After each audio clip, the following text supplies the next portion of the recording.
Ya kita hadapi pertandingan step by step, kita mati-matian setiap pertandingan dan kita menangkan setiap pertandingan. Kita nggak ada tujuan untuk seri, jangan ada tujuan untuk kalah juga. Kita harus menangkan semua pertandingan. That's it.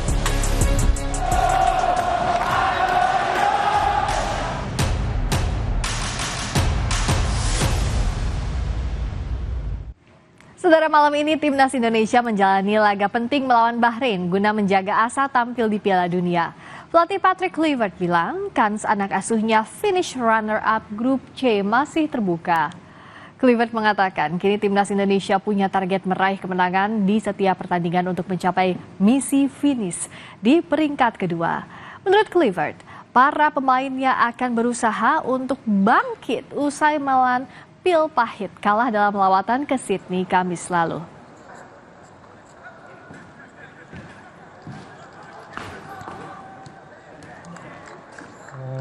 We are chasing every victory like it's our last. The mindset of the players and the coaching staff is fantastic. We're going for the win, and every game is a win for us in our mind. We're not backing up for nobody. As I said, we got the right mindset, but we need to stand together. If we stand together with the right mindset, we for sure get the right results that we deserve. Sementara itu, gelandang muda Timnas Marcelino Ferdinand bilang tak ada pilihan lain, hanya menang saat melawan Bahrain nanti malam. Kemenangan akan mendekatkan jarak dengan Australia dan Arab Saudi yang berada di posisi 2 dan 3.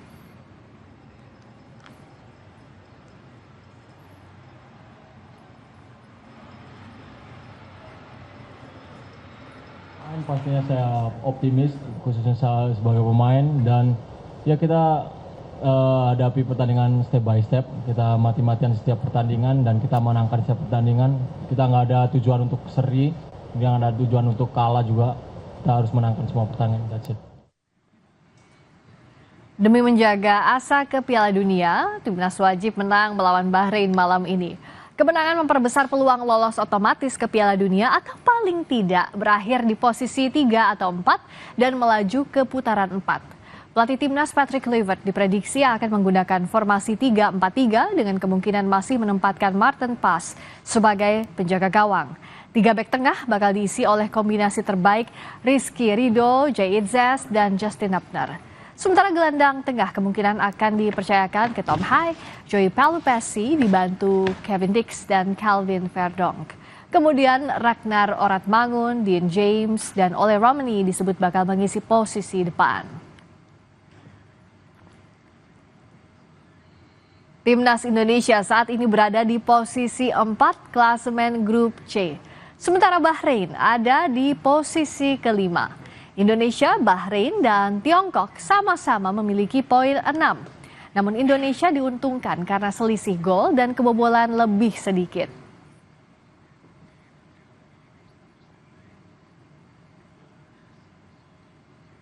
Timnas Bahrain akan mendapat tekanan dari ribuan supporter Timnas Indonesia yang akan memenuhi Stadion Gelora Bung Karno, Senayan, Jakarta malam nanti. Dukungan supporter akan menambah daya gedor Indonesia kala menjamu Bahrain yang akan dimulai pukul 20.45 waktu Indonesia Barat. Supporter Indonesia telah memenuhi Gelora Bung Karno jelang dibukanya pintu masuk Stadion Gelora Bung Karno pada pukul 5 tadi.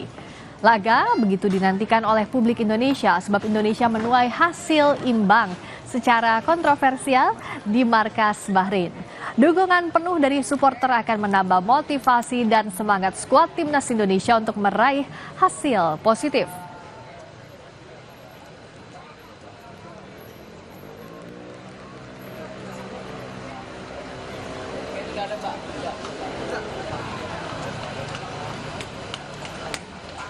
Pelatih Patrick Kluivert menyebut optimistis Timnas meraih poin untuk laga melawan Bahrain malam nanti. Lalu bagaimana dukungan dari supporter?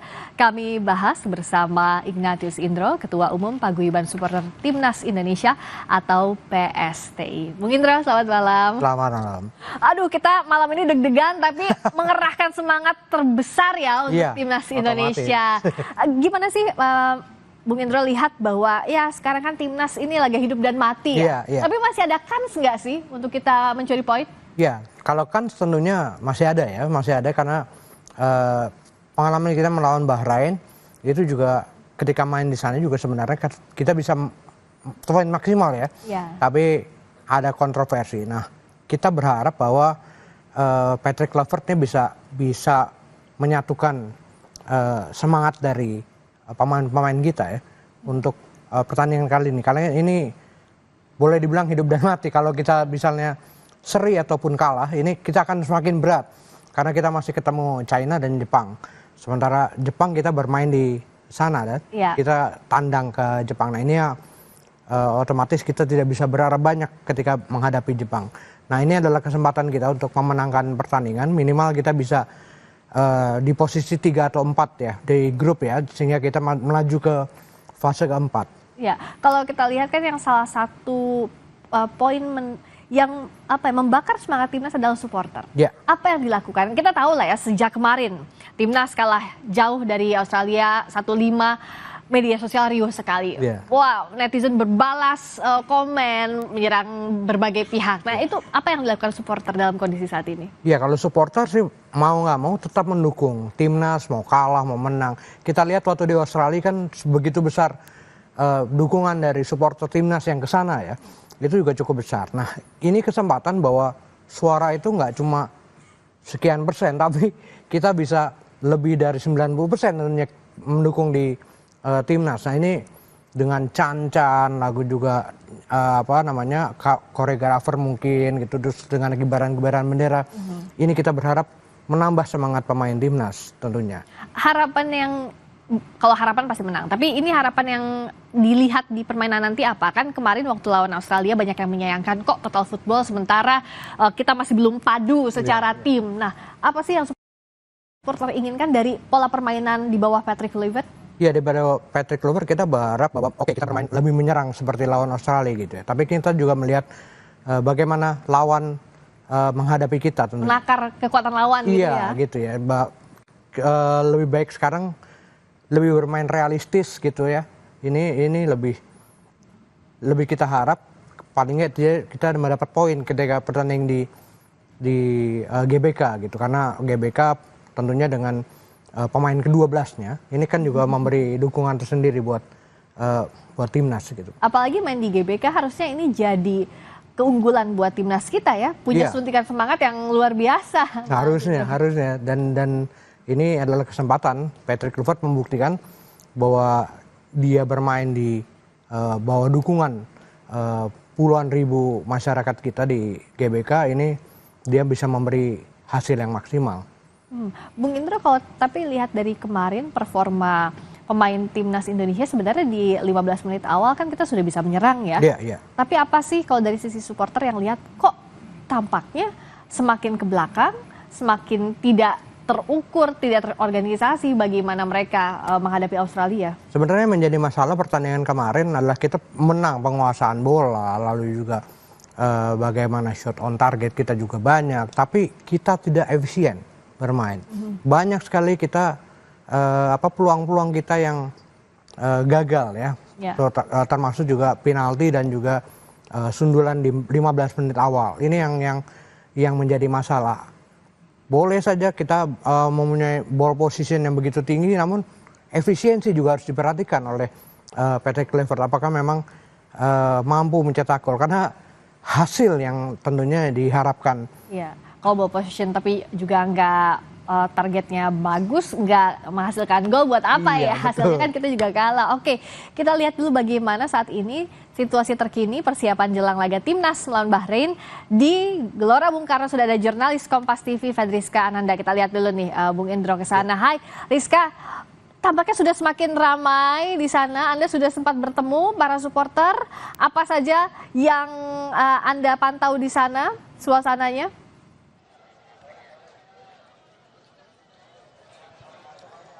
Betul sekali Friska dan juga saudara, makin sore makin ramai. Begitulah ya kata yang dapat saya gambarkan untuk menggambarkan situasi pintu masuk menjelang GBK pada malam ini. Di mana kalau misalkan informasi yang kami dapatkan sebetulnya gate ini dibuka pada pukul 5 sore. Namun tadi kami memantau begitu ya bahwa supporter ini sudah sangat antusias, bahkan dari pukul 3 sore ini sudah mengantri untuk memasuki area dari GBK sendiri. Karena memang dari penyelenggara ini membuka gate lebih awal, ini memberikan kesempatan bagi supporter timnas yang berbuka puasa untuk dapat berbuka puasa terlebih dahulu di area ring sebelum memasuki area tribun. Jadi memang sehingga supporter ini dapat bersantai terlebih dahulu karena memang kita ketahui bahwa kick off dari Indonesia kontra Bahrain pada malam hari ini akan dilaksanakan pada pukul 20.45. Karena memang tentu kalau misalkan kami tadi sempat berbincang dengan para supporter, tentu harapan kepada timnas pada malam hari ini sangat besar, di mana ini Indonesia malam ini harus menang karena untuk mempertahankan posisi Indonesia di peringkat keempat klasmen grup C ini harus dipertahankan karena setidaknya untuk dapat kemudian ada peluang bagi Indonesia untuk dapat lolos Piala Dunia langsung seperti halnya kemarin Jepang ya sudah dengan melenggang bebas begitu lolos Piala Dunia. Karena memang untuk poin sendiri Indonesia dengan Arab Saudi cukup terpaut jauh dan kemudian Bahrain juga tipis begitu ya. Jadi memang Indonesia setidaknya harus imbang, jangan sampai kebobolan. Jadi memang tugas pada malam hari ini kita berharap kepada Martin Paes begitu untuk dapat menjaga gawang Indonesia agar tidak terjadi kebobolan. Friska. Baik, Fedriska Nanda di sana semakin ramai. Bung Indro, kayaknya kita nggak sabar ya untuk cepet-cepet ke GBK nih. Tapi kan memang kalau lihat dari harapan timnas, tadi Rizka juga sudah bilang, banyak yang bilang bahwa para supporter yang ditemui bahwa ya semoga Martin Paes ini punya performa yang lebih baik. Tapi sebenarnya ada harapan juga nggak sih yang jaga gawangnya kasih kesempatan juga ke Emil Odero? Oh, iya, kesempatan itu seharusnya tergantung pelatih ya, bagaimana dia kesiapan dari menjaga gawang, apalagi kan menjaga gawang. Ini apakah memang Patrick Kluivert memberi kesempatan atau memang membiarkan Martin Paes bermain? Karena kan kemarin juga Martin Paes kurang maksimal ya. Apakah dengan keadaan seperti ini dicoba? Karena kan secara psikis misalnya sudah kebobolan 5 gol, kita tahu Martin Paes punya penampilan yang gemilang. Tapi dalam kondisi sudah dibobol 5 gol, apakah alangkah baiknya diistirahatkan? Meskipun ini semua kan jadi hak prerogatifnya pelatih ya, Indra ya? Iya, kita bisa berharap bahwa dicoba pemain-pemain lainnya ya. Pemain lainnya ketika Martin Paes memang tidak menunjukkan permainan yang bagus ketika melawan Australia, ini yang harusnya dicoba juga oleh Patrick Kluivert. Kalau dilihat sejauh ini, materi pemain yang kita punya harusnya udah oke lah ya lawan Bahrain. Betul. Yang kemarin kita sayangkan kan sebenarnya kalau misalnya masalah ukuran tubuh gitu misalnya. Kita udah nggak jauh-jauh beda nih sama Australia karena kita banyak pemain diaspora kan. Tapi kenapa gol-gol tercipta malah ini proses-proses yang begitu mudah. Dan lewat umpan-umpan sayap dan segalanya ini. Bahkan set piece ya, bola-bola mati. Set piece, bola-bola mati. Ini kan harusnya bisa diantisipasi dengan postur tubuh yang sama. Saya pikir kemarin malah Rizky Ridho ini ketika dia dimasukkan, itu dia bermain cukup baik ya. Cukup baik dan bisa juga diharapkan bahwa di pertandingan kali ini dia bisa kembali bermain. Jadi starter bahkan ya. Karena kalau bicara soal di belakang, sebenarnya kan Itzes, lalu Rizky Ridho dan Justin Hubner itu sudah tiga temboknya kita ya. Sudah, dan mereka udah berapa kali bermain bersama gitu. Apalagi waktu Saudi lah. Iya, betul Mbak. Ini yang kita harapkan terciptanya ini bahwa ada satu pemikiran di antara pemain-pemain belakang kita. Ini yang kita harapkan, Mbak. Oke, kita masih akan bahas ini nanti, tapi yang jelas kita akan sama-sama juga mengamati sebenarnya bagaimana menjaga asa untuk ke Piala Dunia. Karena kita tahu ya kalau ke Piala Dunia ini kan bukan main-main, ini laga hidup dan mati, Bung Indro ya. Nah, bagaimana agar sebenarnya maksimal apa yang dilakukan oleh Patrick Kluivert tanpa terpengaruh tekanan-tekanan dari berbagai pihak. Iya, betul. Ya, Patrick Kluivert harusnya juga bisa, karena dia juga sebagai pemain kan dia sering juga menghadapi itu ya. Ketika dia melatih juga harusnya tekanan-tekanan itu harus bisa dia atasi. Nah ini yang harus dilakukan oleh Patrick Kluivert. Namun kan kita ngelihat sebenarnya drama-drama dari pergantian pelatih dari Sintayong ke Patrick Kluivert ini begitu besar dan PSSI membiarkan itu. Itu menjadi masalah dan akhirnya netizen ataupun orang Indonesia ini membandingkan antara Patrick Kluivert dan STY begitu keras. Oke, yang penting sekarang Garuda mainnya maksimal, nggak pakai beban meskipun bebannya berat banget sih. Bung Indra, terima kasih banyak ya. Nanti akan berbincang lagi di Sapa Indonesia Malam. Terima kasih atas waktunya. Dan saudara yang juga menarik selain Timnas Indonesia, tapi kan bentar lagi sudah jam buka puasa, kita akan lihat dulu kuliner apa terkait ini. Di Kabupaten Cirebon, Jawa Barat ada satu kuliner unik khas yang selalu diburu saat bulan puasa. Makanan sederhana dengan rasa manis dan gurih ini selalu dijadikan kudapan berbuka puasa alias takjil. Namanya botok roti. Rumah produksi botok roti milik Iming di Kabupaten Cirebon telah memulai produksi pada pukul 22 malam. Mereka memproduksi bahan dasar botok roti berupa cairan gula merah yang dicampur gula pasir bersama belasan lembar daun pandan. Kenikmatan cairan dasar ini menjadi lebih lengkap saat Iming mencampurkan sari pati santan yang diperas dengan cara tradisional. Setelah bahan-bahannya siap, barulah ibu-ibu mengemas botok roti dengan berbagai varian. Ada varian botok roti polos, botok roti campur pisang, botok roti kacang hijau, botok roti kelapa, botok roti ubi, dan botok roti agar. Omsetnya naik kisaran 300% sampai 400%. Kita bersyukur adanya momen bulan puasa ini bisa merekrut saudara,